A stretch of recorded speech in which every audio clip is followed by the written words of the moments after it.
எப்படிடா நல்லா இருக்கியா? மச்சான்டி வாங்கடா சாப்பிடலாம்டா வாங்கடா. இல்ல மச்சான், நீ சாப்பிடு. வா உட்காரு வா. அது ஊர் அரிசி இவ்வளோ பெருசு பெருசா இருக்கு. டேய் அதான்டா ரேஷன் அரிசி. எப்படிடா இதெல்லாம் சாப்பிட்றான்? சாப்பிட்டது கூட கிடையாதுடா. நான் மட்டும் என்ன சாப்பிட்ருக்கேனா?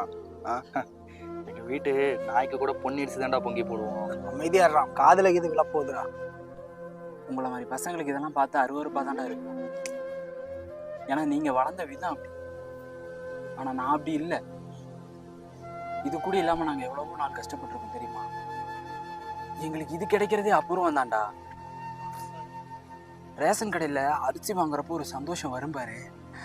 நீங்க பிரியாணி ஃபுல் மீல்ஸ் எல்லாம் சாப்பிட்டா எப்படி சந்தோஷமா இருப்பீங்க, அப்படி இருக்கும்டா. வெறும் சாப்பிட்ற சாப்பாட்டுல மட்டும் சந்தோஷம் இல்லடா. இப்போ இந்த செகண்ட் இது கிடைச்சிருக்குன்னு நினைச்சுக்கோ. இது கூட இல்லாம எவ்வளவோ பேர் இருக்காங்கல்ல. போங்கடா.